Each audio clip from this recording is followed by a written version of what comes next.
눈치. 사전적 정의로 일의 정황이나 남의 마음 따위를 상황으로부터 밀어내는 힘이라고 하는데요. 서양에는 없고 동양에만 있는 특이한 문화죠. 이 눈치에 관한 문화가 사실 우리가 먹는 쌀에 비롯된 거 아시나요? 여러분은 원숭이, 사자, 바나나 셋 중 둘만 묶으라면 어떻게 하실 건가요? 동양인은 원숭이와 바나나, 서양인은 원숭이와 사자를 묶는다고 합니다.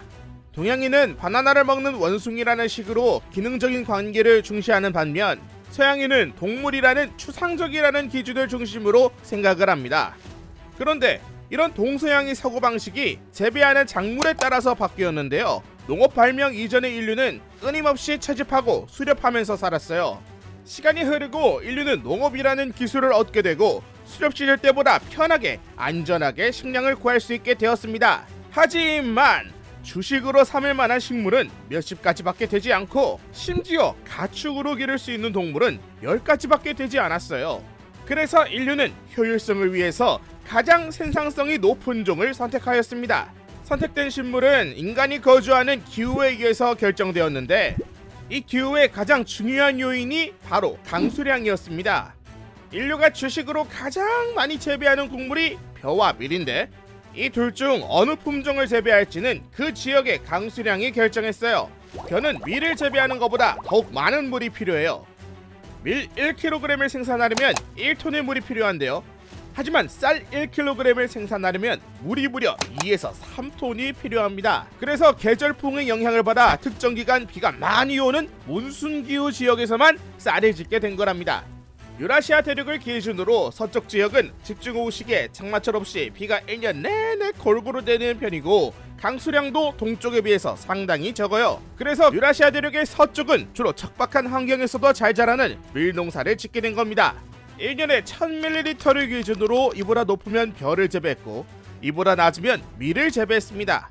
밀과 벼는 재배 방식의 차이를 가져오는데 이 재배 방식에서 차이가 사람들의 가치관의 차이를 가져왔어요. 일반적으로 동아시아 지역은 집단주의가 강하고 유럽 지역은 개인주의가 강하다고 알고 있죠.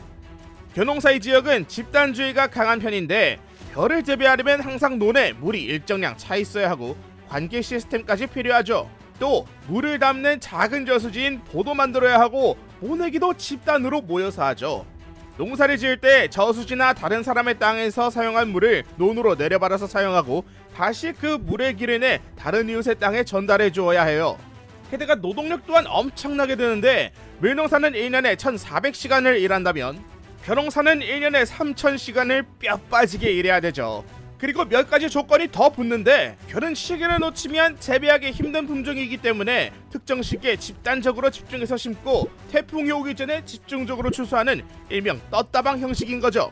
이런 재배 과정에서 벼농사 지역은 자연스럽게 공동체의식과 집단의식이 강하게 자리 잡게 되었습니다.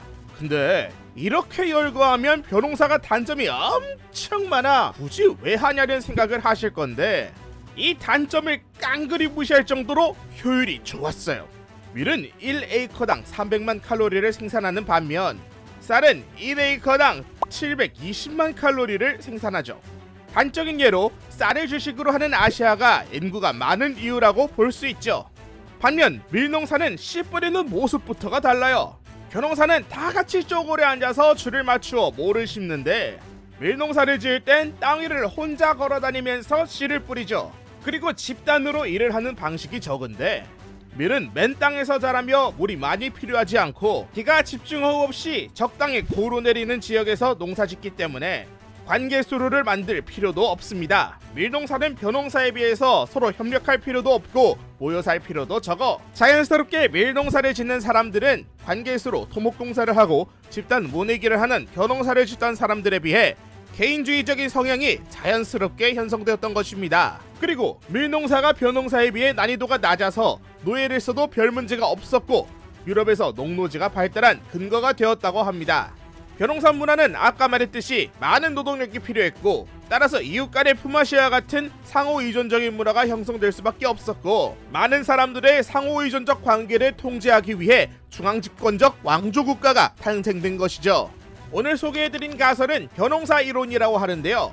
단순히 우리가 먹는 주식이 종류의 차이만 있는 것이 아니라 주식 차이에 따라 지역의 사고방식의 차이가 발생한다는 유의미한 결과를 보여준 이론입니다. 우리 대한민국 과거만 해도 IMF, 태안 기름칠 사고 등 국가적 재난에도 하나로 똘똘 뭉쳐서 해결한 전력이 있죠. 저는 이게 바로 전형적인 변호사 문화라고 생각이 드는데요.